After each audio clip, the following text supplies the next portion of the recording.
আমরা শুনতে পেরেছি যে সকল রাজনৈতিক দল 2 টার্মের বেশি প্রধানমন্ত্রী থাকবেন না কিংবা 10 বছরের বেশি প্রধানমন্ত্রী থাকবেন না, এ ব্যাপারে তারা ঐক্যমত পোষণ করেছেন। এটা একটা প্রাথমিক ধাপ। কারণ যে মুহূর্তে একজন মনে করবে যে আমি আজন্ম প্রধানমন্ত্রী থাকতে পারবো, আমি আজন্ম শাসক থাকতে পারবো, সেই মুহূর্তে আবার নতুন করে ফ্যাসিবাদের তৈরি প্রেক্ষাপট তৈরি হয়ে যাবে। তো কাজেই আমি মনে করি এই যে 10 বছরের ব্যাপারে ঐক্যমত হয়েছে, এটা প্রাথমিক ধাপ। কিন্তু এখানে একটা ক্যাচ আছে, এটা আমি আপনাদেরকে মনে করিয়ে দিতে চাই। বিশেষ করে এই এবি পার্টির যারা নেতৃবৃন্দ আছেন তাদেরকে মনে করিয়ে দিতে চাই, তারা যখন এরপরে আবার ঐক্যমত কমিশনে মিটিং এ যাবেন, এই বিষয়টি পরিষ্কার করে নেওয়া দরকার। সেটা হচ্ছে, বলা হয়েছে যে 2 বারের বেশি প্রধানমন্ত্রী হতে পারবেন না, কিন্তু বলা হয় নাই যে 10 বছরের পরে তিনি আবার রাষ্ট্রপতি হতে পারবেন না। এটা কিন্তু বলা হয় নাই। ক্যাচটা হচ্ছে, রাশিয়ার মতো পুতিন এরকম একটা আইন করেছিল যে 2 বারের বেশি রাষ্ট্রপতি থাকতে পারবে না। তারপরে সে ক্ষমতা নিজের কাছে রাখবার জন্য সে করলো কি, 2 বার রাষ্ট্রপতি হওয়ার পরে সে 1 বার প্রধানমন্ত্রী হয়ে গেল। সুতরাং ক্ষমতা তার হাতেই থাকলো। এইটা যদি আমরা বন্ধ করতে চাই, তাহলে আমাদের আইন যেটা করতে হবে যে 2 বারের বেশি 10 বছরের বেশি প্রধানমন্ত্রী তো থাকতে পারবেন না, এবং তিনি আর কখনো রাষ্ট্রপ্রধান কিংবা সরকার প্রধান হতে পারবেন না। এই কথাটি আপনাদের মাথায় রাখতে হবে। এটা যদি আপনারা না করেন, তাহলে আবার ফ্যাসিবাদ ভিন্ন ফর্মে ফিরে আসবে। এটা আমি মনে করছি রাষ্ট্রের একজন সিনিয়র নাগরিক হিসেবে রাজনীতিবিদদের এটা স্মরণ করিয়ে দেওয়া দরকার। তাহলে এটা হলো 1 নম্বর ধাপ।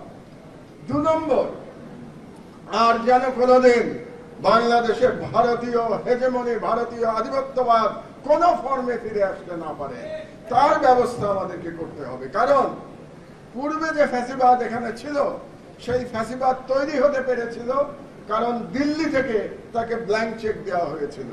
দিল্লি থেকে বলে দেওয়া হয়েছিল যে তুমি যত ইচ্ছা জুলুম চালাতে পারো, তোমার পিছনে আমরা ঢাল হয়ে থাকবো।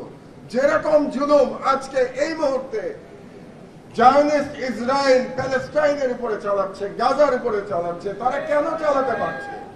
তারা চালাতে পারছে এই কারণে যে মার্কিন সাম্রাজ্যবাদ তাদেরকে গার্ড দিয়ে রেখেছে। যে কোনো রকম অন্যায় তারা করে যেতে পারে, তার জন্য তাদেরকে কোনো জবাবদিহির আওতায় আসতে হচ্ছে না। এই কারণে এই ইসরায়েল এই যুগে একটা দানবের মতো ব্যবহার করতে পারছে। সেইভাবেই হাসিনা দানব হয়ে উঠতে পেরেছিল, কারণ দিল্লি তার পিছনে ছিল।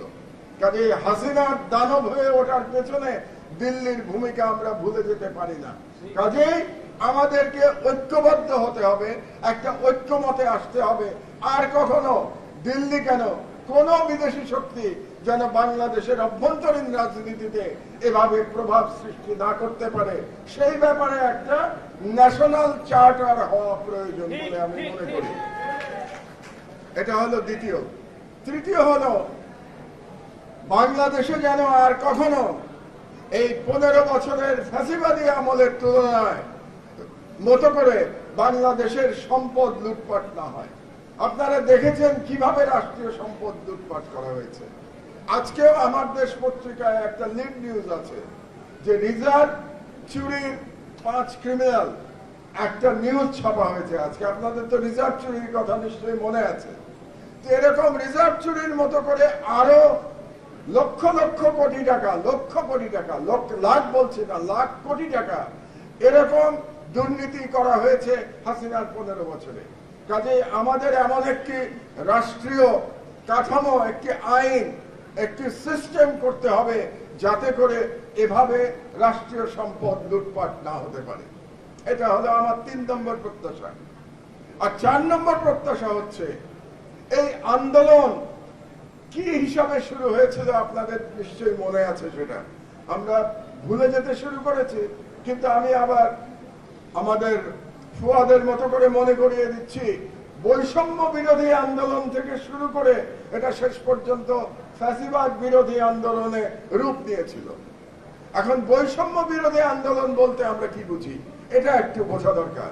সেটা হলো যে বাংলাদেশ এটা শুধু একটা এলিট রাষ্ট্র হয়ে গড়ে উঠবে না। বাংলাদেশে বর্তমানে এলিটদের যে একটা প্রাধান্য চলছে, এরকম একটি রাষ্ট্র তৈরি হলে এটা বৈষম্য বিরোধী রাষ্ট্র হতে পারে না। বাংলাদেশে সকল নাগরিকের সম অধিকার থাকতে হবে, তাহলে পরে প্রকৃত বৈষম্য বিরোধী আপনি একটি রাষ্ট্র করতে পারবেন। এখন কিভাবে করবেন? বর্তমান যে সিস্টেম আছে, এই সিস্টেমে সকল নাগরিকের সমান অধিকারের কোনো সুযোগ নাই।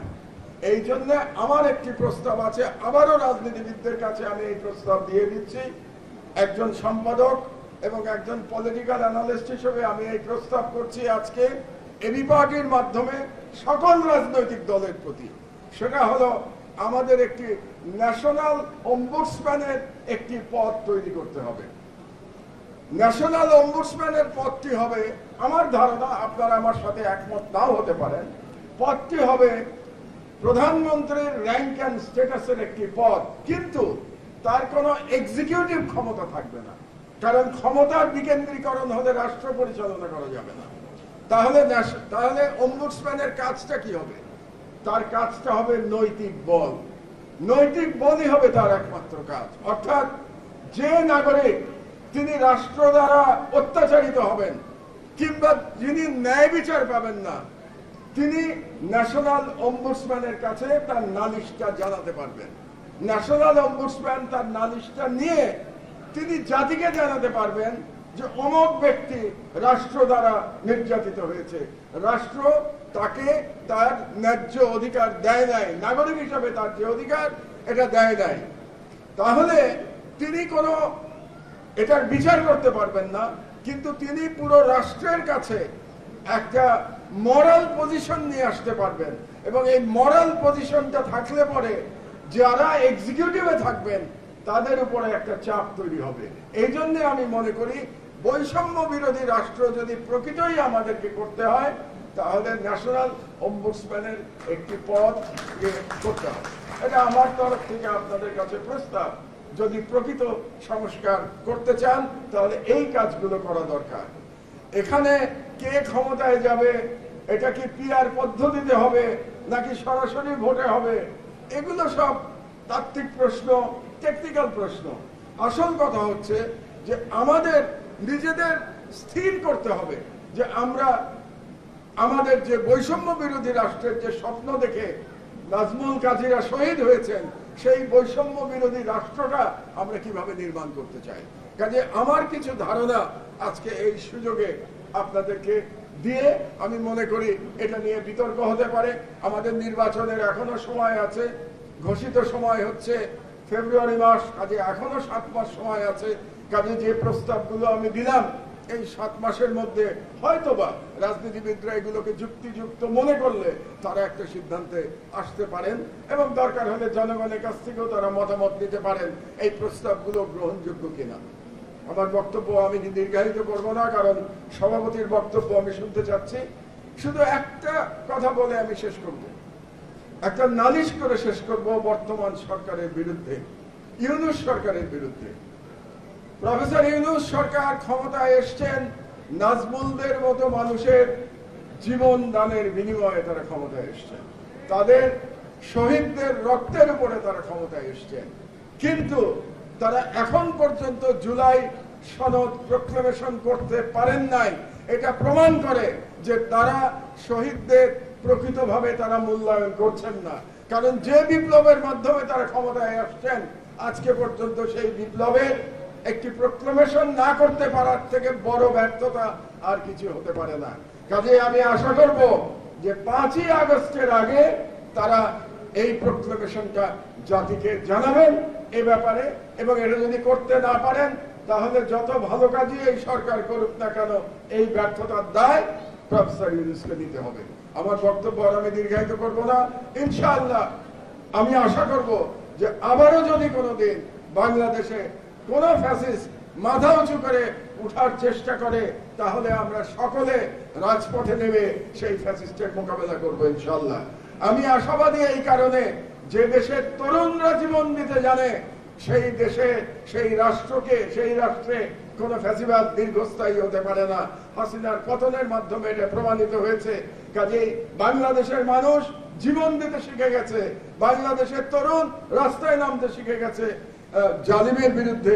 কাজেই কোন জালিম যেন আবার মাথা চারা দেওয়ার স্বপ্ন না দেখেন, এই হুঁশিয়ারি উচ্চারণ করে আমার বক্তব্য শেষ করছি।